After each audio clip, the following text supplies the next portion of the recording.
Lecture du livre des Actes des Apôtres. Le jour de la Pentecôte, Pierre, debout avec les 11 autres apôtres, éleva la voix et leur fit cette déclaration. « Vous, Juifs, et vous tous qui résidez à Jérusalem, sachez bien ceci, prêtez l'oreille à mes paroles. Il s'agit de Jésus, le Nazaréen, homme que Dieu a accrédité auprès de vous, en accomplissant par lui des miracles, des prodiges et des signes au milieu de vous, comme vous le savez vous-même. Cet homme, livré selon le dessein bien arrêté et la prescience de Dieu, vous l'avez supprimé en le clouant sur le bois par la main des impies. Mais Dieu l'a ressuscité en le délivrant des douleurs de la mort, car il n'était pas possible qu'elle le retienne en son pouvoir. En effet, c'est de lui que parle David dans le psaume. Je voyais le Seigneur devant moi sans relâche. Il est à ma droite, je suis inébranlable. C'est pourquoi mon cœur est en fête et ma langue exulte de joie. Ma chair elle-même reposera dans l'espérance. Tu ne peux m'abandonner au séjour des morts, ni laisser ton fidèle voir la corruption. Tu m'as appris des chemins de vie. Tu me rempliras d'allégresse par ta présence. Frères, il est permis de vous dire avec assurance, au sujet du patriarche David, qu'il est mort, qu'il a été enseveli, et que son tombeau est encore aujourd'hui chez nous. Comme il était prophète, il savait que Dieu lui avait juré de faire asseoir sur son trône un homme issu de lui. Il a vu d'avance la résurrection du Christ, dont il a parlé ainsi. Il n'a pas été abandonné à la mort, et sa chair n'a pas vu la corruption. Ce Jésus, Dieu l'a ressuscité, nous tous nous en sommes témoins. Élevé par la droite de Dieu, il a reçu du Père l'Esprit Saint qui était promis, et il l'a répandu sur nous, ainsi que vous le voyez et l'entendez. Cela se passe le matin de Pentecôte, l'année de la mort de Jésus. Jérusalem grouille de monde. Comme chaque année, des pèlerins sont venus de partout pour cette fête de Pentecôte. Ce sont des Juifs.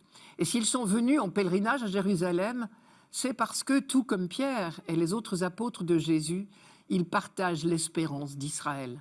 Tout au long du trajet, et ils viennent parfois de très loin, ils ont chanté les psaumes en suppliant Dieu de hâter la venue de son Messie.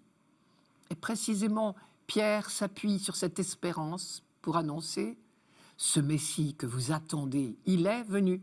Nous avons eu le privilège de le connaître. Dieu a accompli sa promesse. Le nouveau monde est déjà commencé. »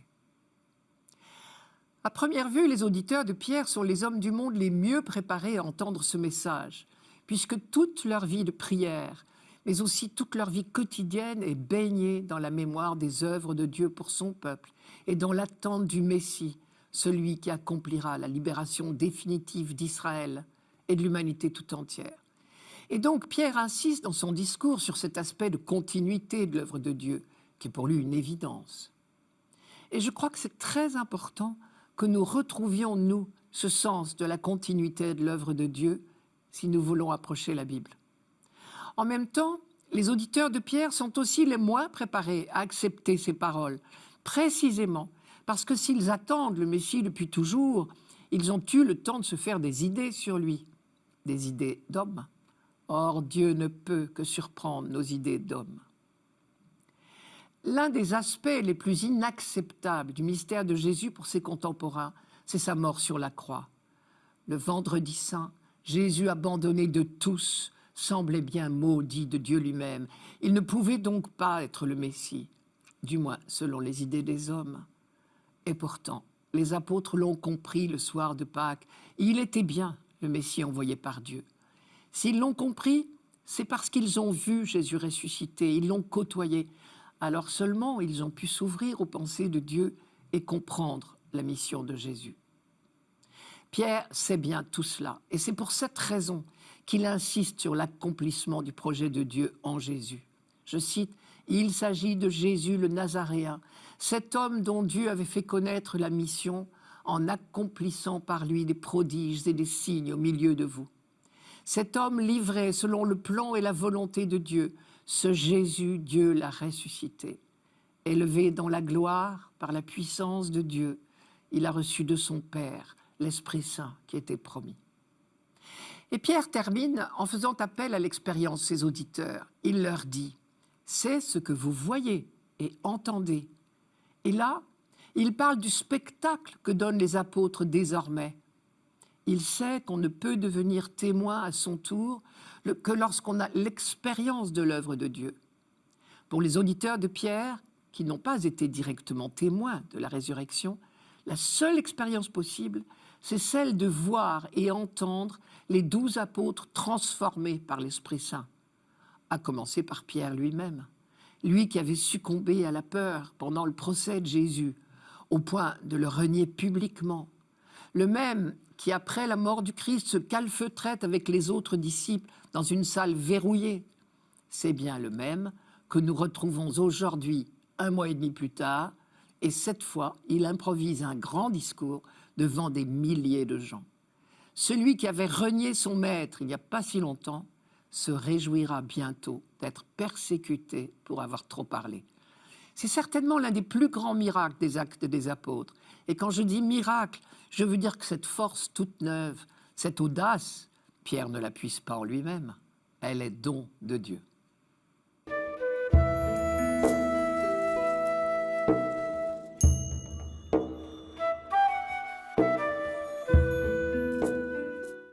Psaume 15. Garde-moi, mon Dieu, j'ai fait de toi mon refuge. J'ai dit au Seigneur, tu es mon Dieu. Seigneur, mon partage et ma coupe, de toi dépend mon sort. Je bénis le Seigneur qui me conseille, même la nuit mon cœur m'avertit. Je garde le Seigneur devant moi sans relâche, il est à ma droite, je suis inébranlable. Mon cœur exulte, mon âme est en fête, ma chair elle-même repose en confiance. Tu ne peux m'abandonner à la mort, ni laisser ton ami voir la corruption. Tu m'apprends le chemin de la vie, devant ta face débordement de joie, à ta droite éternité de délices.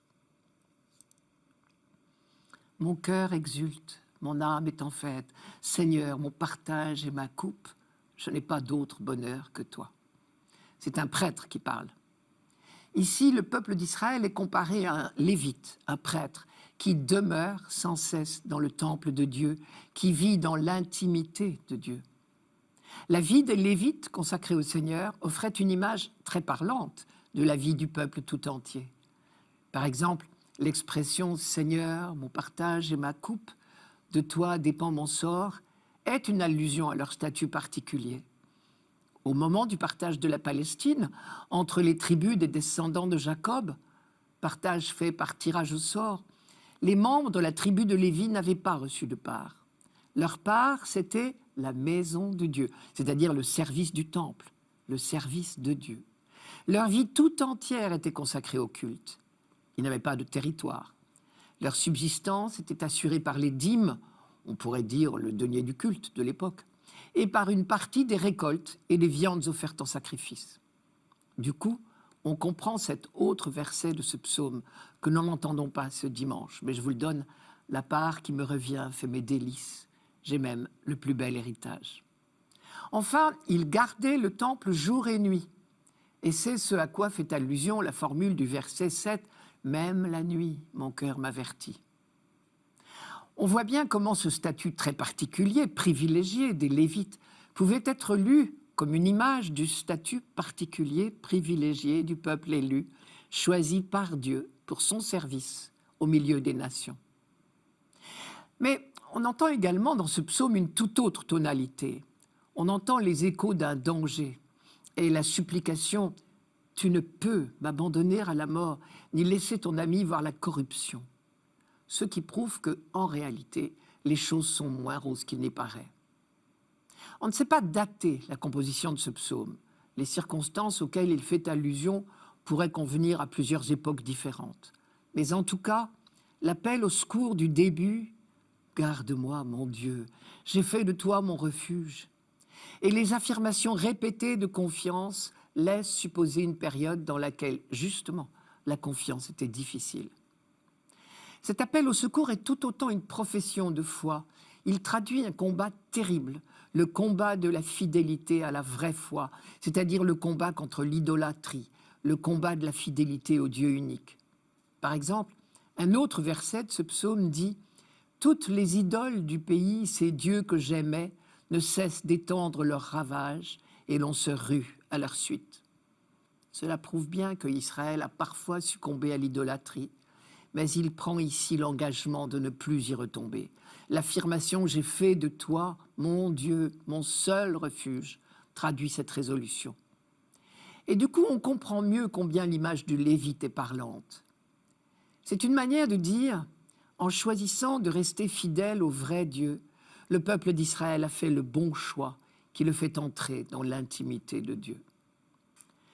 La confiance d'Israël lui inspire des phrases étonnantes. Par exemple, l'expression « éternité de délices » ou bien encore « tu ne peux m'abandonner à la mort ni laisser ton ami, voire à la corruption ». On peut se demander, quand le psaume est écrit, est-il déjà confusément une première amorce de la foi en la résurrection? En réalité, cette affirmation est une supplication, plutôt une plaidoirie. Vous savez que la foi en la résurrection individuelle n'est apparue que très tard en Israël. C'est du peuple qu'il est question ici. Sa survie est en péril par sa faute, l'idolâtrie justement. Mais il sait que Dieu ne l'abandonnera pas.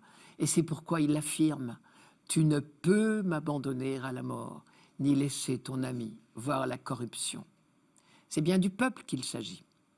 Par la suite, vers le IIe siècle avant Jésus-Christ, quand on a commencé à croire à la résurrection de chacun d'entre nous, la phrase « Tu ne peux m'abandonner à la mort, ni laisser ton ami voir la corruption » a été relue, bien sûr, dans ce sens. Et plus tard encore, les chrétiens ont également relu ce psaume à leur manière. Nous l'avons entendu dans la première lecture de ce dimanche. Pierre, le matin de la Pentecôte, a cité ce psaume aux pèlerins juifs venus nombreux à Jérusalem pour la fête. Pour leur montrer que Jésus était bien le Messie, Pierre leur a dit, comme David composait ce psaume et disait « Tu ne peux m'abandonner à la mort », sans le savoir, il annonçait la résurrection du Messie. Or Jésus est ressuscité, et c'est donc bien de lui que David parlait, sans savoir le nommer, évidemment. Nous avons là un exemple de la première prédication chrétienne adressée à des Juifs, c'est-à-dire comment les premiers apôtres relisaient la tradition juive en y découvrant tout à coup une nouvelle dimension, l'annonce de Jésus-Christ. Au long des siècles, donc, ce psaume a porté la prière d'Israël dans l'attente du Messie, et il s'est enrichi peu à peu de sens nouveaux. Et ce sera le rôle de la première génération chrétienne de découvrir et de montrer que les Écritures trouvent leur sens plénier en Jésus-Christ.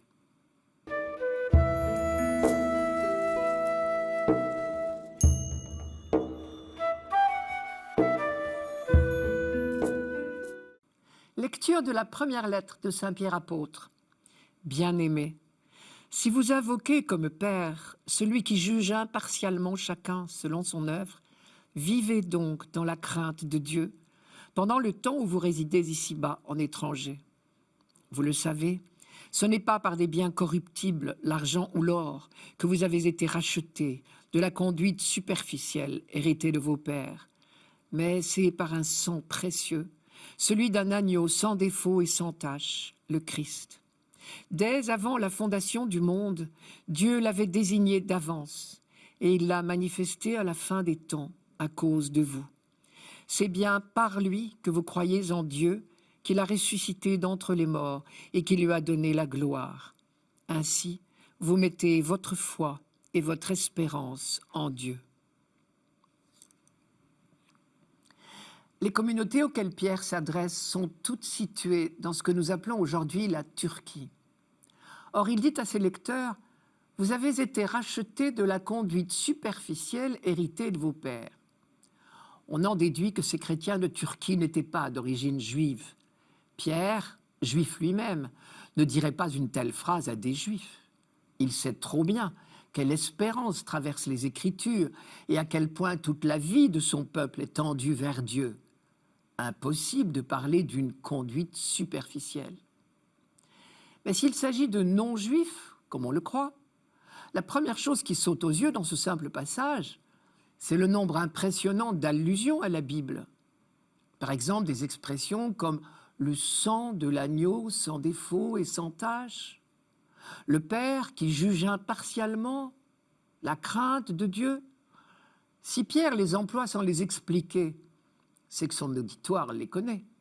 Et est-ce possible si ce sont des non-juifs? Voilà l'hypothèse la plus probable. Autour des synagogues gravitaient de nombreux sympathisants, et parmi eux un nombre important de ceux qu'on appelait les craignants Dieu. Ils étaient si proches du judaïsme qu'ils pratiquaient le Shabbat, et donc entendaient toutes les lectures de la synagogue chaque samedi matin. Par conséquent, ils connaissaient très bien les Écritures juives. Mais ils n'avaient jamais été jusqu'à demander la circoncision. On croit savoir que les premiers chrétiens se sont recrutés majoritairement parmi eux. Je reviens à deux formules de la lettre de Pierre qui peuvent nous heurter. L'expression « crainte de Dieu » d'abord. Elle a un sens tout particulier dans la Bible, précisément parce que Dieu s'est révélé à son peuple comme un père. Rappelez-vous la phrase du psaume 102, 103. « Comme la tendresse du Père pour ses fils, ainsi est la tendresse du Seigneur pour celui qui le craint. » La crainte de Dieu, ce n'est donc pas la peur.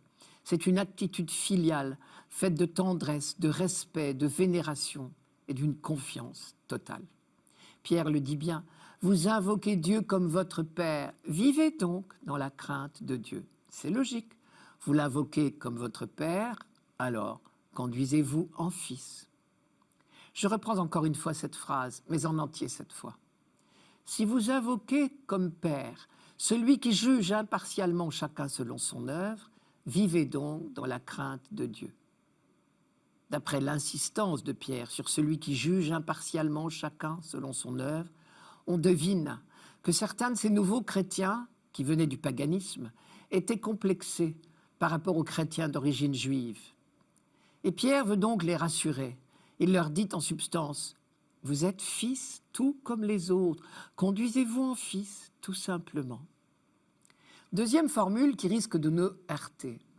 Vous avez été rachetés par le sang précieux du Christ. J'ai volontairement tronqué la phrase, car c'est sous cette forme raccourcie qu'elle nous choque. Nous sommes tentés d'y voir un affreux marchandage, sans bien pouvoir dire d'ailleurs entre qui et qui. Si je prends au contraire la phrase de Pierre en entier, ce n'est pas par des biens corruptibles, l'argent ou l'or, que vous avez été rachetés de la conduite superficielle héritée de vos pères, mais c'est par un sang précieux, celui d'un agneau sans défaut et sans tache, le Christ. Je découvre deux choses. Premièrement, il ne s'agit pas de marchandage. Notre libération est gratuite, je devrais dire gracieuse, c'est-à-dire donnée. Pierre prend bien soin de dire, ce n'est pas l'or et l'argent. Manière de dire, c'est gratuit. Deuxièmement, Pierre ne met pas l'accent là où nous le mettons, nous. Le sang d'un agneau sans défaut et sans tache, c'est celui qu'on versait chaque année pour la Pâque et qui signait la libération d'Israël de tous les esclavages. Ce sang versé annonçait l'œuvre permanente de Dieu pour libérer son peuple. Et c'est donc, pour un lecteur averti de l'Ancien Testament, un rappel de fête, la fête de la liberté en quelque sorte, d'une liberté en marche vers la terre promise. Or, dit Pierre, la libération définitive est accomplie en Jésus-Christ. Désormais, vous êtes entrés dans une vie nouvelle. C'est encore mieux que la terre promise. Cette libération consiste précisément en ceci que vous invoquez Dieu comme Père. On comprend mieux alors la phrase « Vous avez été rachetés », c'est-à-dire libérés de la conduite superficielle héritée de vos pères. Superficielle, ici, veut dire qui ne mène à rien, par opposition à la vie éternelle. Désormais, parce que le Fils a vécu sa vie d'homme dans la confiance jusqu'au bout, c'est toute l'humanité qui a retrouvé le chemin de l'attitude filiale, qui a retrouvé le chemin de l'arbre de vie, pour reprendre l'image de la Genèse. Paul dirait, vous êtes passés de l'attitude de peur, de méfiance, de l'esclave, à l'attitude de crainte filiale, l'attitude des fils.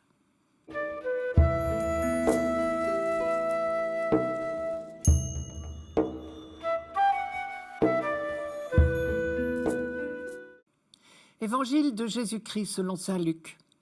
Le même jour, c'est-à-dire le premier jour de la semaine, 2 disciples faisaient route vers un village appelé Emmaüs, à 2 heures de marche de Jérusalem. Et ils parlaient entre eux de tout ce qui s'était passé. Or, tandis qu'ils s'entretenaient et s'interrogeaient, Jésus lui-même s'approcha et il marchait avec eux. Mais leurs yeux étaient empêchés de le reconnaître. Jésus leur dit, « De quoi discutez-vous en marchant ?» Alors ils s'arrêtèrent, tout tristes. L'un des deux, nommé Cléophas, lui répondit, « Tu es bien le seul étranger résidant à Jérusalem qui ignore les événements de ces jours-ci. » Il leur dit, « Quels événements ?» Ils lui répondirent, « Ce qui est arrivé à Jésus de Nazareth, cet homme qui était un prophète, puissant par ses actes et ses paroles devant Dieu et devant tout le peuple. Comment les grands prêtres et nos chefs l'ont livré, ils l'ont fait condamner à mort et ils l'ont crucifié. Nous espérions que c'était lui qui allait délivrer Israël. Mais avec tout cela, voici déjà le 3e jour qui passe depuis que c'est arrivé. À vrai dire, des femmes de notre groupe nous ont remplis de stupeur. Quand, dès l'aurore, elles sont allées au tombeau, elles n'ont pas trouvé son corps. Elles sont venues nous dire qu'elles avaient même eu une vision, des anges qui disaient qu'il est vivant. Quelques-uns de nos compagnons sont allés au tombeau et ils ont trouvé les choses comme les femmes l'avaient dit. Mais lui, ils ne l'ont pas vu. Il leur dit alors, « Esprit sans intelligence, comme votre cœur est lent à croire tout ce que les prophètes ont dit, ne fallait-il pas que le Christ souffrit cela pour entrer dans sa gloire ?» Et, partant de Moïse et de tous les prophètes, il leur interpréta dans toute l'Écriture ce qui le concernait. Quand ils approchèrent du village où ils se rendaient, Jésus fit semblant d'aller plus loin. Mais ils s'efforcèrent de le retenir. « Reste avec nous, car le soir approche et déjà le jour baisse. » Il entra donc pour rester avec eux. Quand il fut à table avec eux, ayant pris le pain, il prononça la bénédiction et, l'ayant rompu, il le leur donna. Alors leurs yeux s'ouvrirent et ils le reconnurent, mais il disparut à leur regard. Ils se dirent l'un à l'autre, « Notre cœur n'était-il pas brûlant en nous, tandis qu'il nous parlait sur la route et nous ouvrait les Écritures ?» À l'instant même, ils se levèrent et retournèrent à Jérusalem. Ils y trouvèrent réunis les 11 apôtres et leurs compagnons qui leur dirent, « Le Seigneur est réellement ressuscité. Il est apparu à Simon-Pierre. » À leur tour, ils racontaient ce qui s'était passé sur la route et comment le Seigneur s'était fait reconnaître par eux à la fraction du pain. Partant de Moïse et de tous les prophètes, il leur expliqua dans toute l'Écriture ce qui le concernait. J'en déduis que Jésus-Christ est au centre du projet de Dieu qui se révèle dans l'Écriture. Mais n'oublions pas que la reconnaissance du Christ comme Messie n'est pas une évidence. Elle le devient pour ceux dont les yeux s'ouvrent d'une certaine manière. On aimerait connaître évidemment la liste des textes que Jésus a parcourus avec les 2 disciples d'Emmaüs. À la fin de ce parcours biblique avec eux, Jésus conclut « Ne fallait-il pas que le Messie souffrit tout cela pour entrer dans sa gloire ?» Je m'arrête sur cette formule qui représente une vraie difficulté pour nous, car elle se prête à 2 lectures possibles, il me semble. Première lecture possible, il fallait que le Christ souffrit pour mériter d'entrer dans sa gloire, comme s'il y avait là une exigence de la part du Père. Mais cette lecture est une tentation qui trahit les Écritures. Elle présente la relation de Jésus à son Père en termes de mérite, ce qui n'est nullement conforme à la révélation de l'Ancien Testament que Jésus a développé, que Dieu n'est que amour et don et pardon. Avec lui, il n'est pas question de balance, de mérite, d'arithmétique, de calcul. Il est vrai que le Nouveau Testament parle souvent de l'accomplissement des Écritures, mais ce n'est pas dans ce sens-là. Alors il y a une 2e manière de lire cette phrase. Il fallait que le Christ souffrit pour entrer dans sa gloire. La gloire de Dieu, c'est sa présence qui se manifeste à nous. Or, Dieu est amour. On pourrait donc transformer la phrase en « Il fallait que le Christ souffrit pour que l'amour de Dieu soit manifesté, révélé. » Or, je crois que Jésus a donné lui-même d'avance l'explication de sa mort, lorsqu'il a dit à ses disciples « Il n'y a pas de plus grand amour que de donner sa vie pour ceux qu'on aime. » C'est-à-dire, il fallait que l'amour aille jusque-là, jusqu'à affronter la haine, l'abandon, la mort, pour que vous découvriez que l'amour de Dieu est le plus grand amour. Pour que nous découvrions jusqu'où va l'amour de Dieu, qui est tellement au-dessus de nos amours humaines, tellement impensable au vrai sens du terme, il fallait qu'il nous soit révélé. Et pour qu'il nous soit révélé, il fallait qu'il aille jusque-là. Il fallait ne veut donc pas dire une exigence de Dieu, mais une nécessité pour nous. Dire que les événements de la vie de Jésus accomplissent les Écritures, c'est dire que sa vie tout entière est révélation en acte de cet amour du Père, quelles que soient les circonstances, y compris la persécution, la haine, la condamnation, la mort. Et la résurrection de Jésus vient authentifier cette révélation que l'amour est plus fort que la mort.